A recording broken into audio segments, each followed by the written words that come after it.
যে ঘরের মধ্যে, যেই সমাজের মধ্যে, যে দেশের মধ্যে কোরআনের শিক্ষা থাকবে না, হাদিসের শিক্ষা থাকবে না, আল্লাহকে ভয় করার মতো লোক থাকবে না, সেই পরিবারের মধ্যে, সমাজের মধ্যে, দেশের মধ্যে কিন্তু অরাজকতা বাড়বেই, কমবে।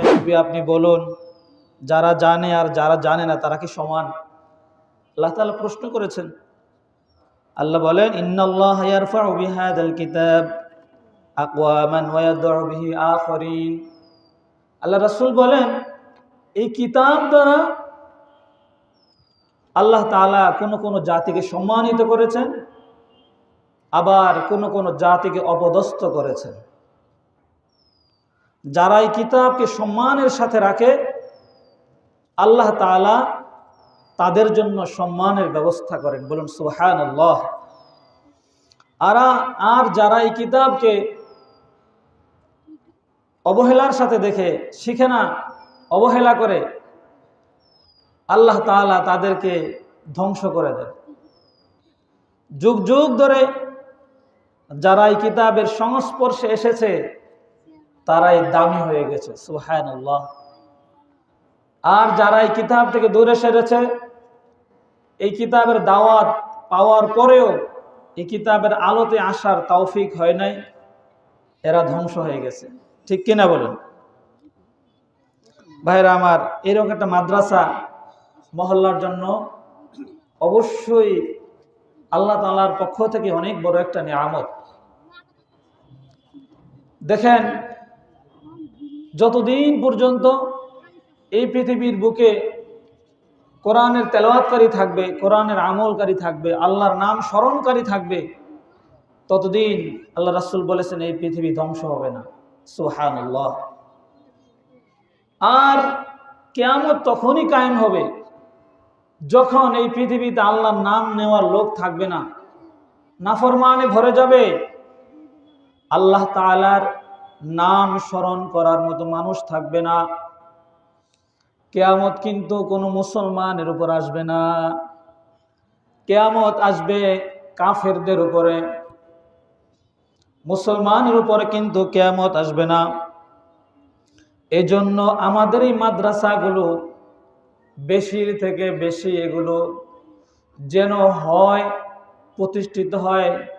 মাদ্রাসা শিক্ষার চর্চা যেন, কোরআন হাদিসের চর্চা যেন আরো বেশি করে হয়, আমাদেরকে সেই চেষ্টা করতে হবে। ঠিক কিনা বলুন? আল্লাহ তাআলা দুনিয়ার মধ্যে যত বেশি মানুষ আল্লাহ তাআলাকে ভয় করবে, আল্লাহ তাআলা তত বেশি দুনিয়ার মানুষের জন্য সুখ শান্তির ফয়সালা করে দিবেন। সুবহানাল্লাহ।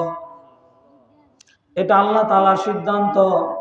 আল্লাহ তাআলা পবিত্র কোরআনে বলেন, ওয়ালাউ আন্না আহলাল কুরা আমানু ওয়াত্তাকাউ লাফাতাহনা আলাইহিম বারাকাতিম মিনাস সামা। আল্লাহ রাব্বুল আলামিন বলেন, দুনিয়াবাসী যখন আল্লাহ তাআলাকে ভয় করবে, ওয়ালাউ আন্না আহলাল কুরা, দুনিয়াবাসী যখন আল্লাহ তাআলাকে ভয় করবে, ওয়ালাউ আন্না আহলাল কুরা আমানু, ঈমান আনবে, আল্লাহ তাআলা বলেন আমি তাদের জন্য আসমান থেকে রহমত আর বরকতের দরজা খুলে দেব। সুবহানাল্লাহ। আল্লাহর ঘোষণা। মানুষ আল্লাহ তাআলাকে ভয় করবে কখন? যখন সে আল্লাহর পরিচয় পাবে। ঠিক কিনা বলেন? আল্লাহর পরিচয় যখন মানুষ পাবে না, আখিরাতের পরিচয় যখন মানুষ পাবে না, তখন কিন্তু তাদের মধ্যে আল্লাহ তাআলার ভয় কাজ করবে না। ঠিক কিনা বলুন?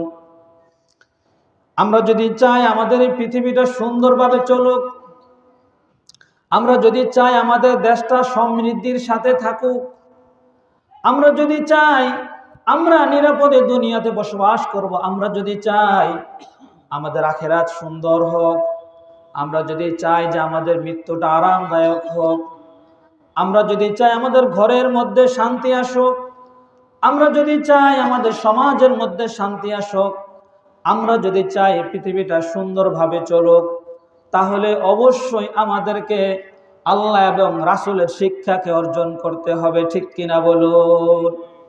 আর যদি আমরা আল্লাহ এবং রাসূলের শিক্ষাকে ছেড়ে দেই, তাহলে কিন্তু সমাজের মধ্যে, পরিবারের মধ্যে, দেশের মধ্যে অশান্তির কোনো শেষ থাকবে না, ঠিক কিনা বলুন? কারণ যে ঘরের মধ্যে, যেই সমাজের মধ্যে, যে দেশের মধ্যে কোরআনের শিক্ষা থাকবে না, হাদিসের শিক্ষা থাকবে না, আল্লাহকে ভয় করার মতো লোক থাকবে না, সেই পরিবারের মধ্যে, সমাজের মধ্যে, দেশের মধ্যে কিন্তু অরাজকতা বাড়বেই, কমবে না, ঠিক কিনা বলুন? এর একটা কারণ দেখবেন, একটা মাহফিলে যদি 5,000 10,000 লোক হয়, মাহফিলটাকে সুন্দরভাবে শেষ করার জন্য কোনো পুলিশ টুলিশের দরকার হয় না। কারণ এখানে সবাই যারা আসে তাদের মধ্যে আল্লাহর ভয় থাকে, সবাই আল্লাহর জন্য আসে, আখেরাতের ভয় অন্তরে নিয়ে ওই মজলিস, ওই মাহফিলের মধ্যে আসে। এজন্য দেখা যায় 5-10 লাখ 20 লাখ লোকও যদি কোনো মাহফিলে হয়, দিনই মজলিসে হয়, সেখানে কোনো গন্ডগোল হয় না, ঠিক কিনা বলুন? আর যেখানে দুনিয়ার জন্য যাওয়া হয়, এরকম জায়গায় দেখা যায় 100-200 জন লোকের মধ্যে অনেক সময় বড় ধরনের মারামারি ঘটে যায়। কারণ ওখানে কেউ আল্লাহ তাআলার ভয় নিয়ে যায় না, ঠিক কিনা বলুন?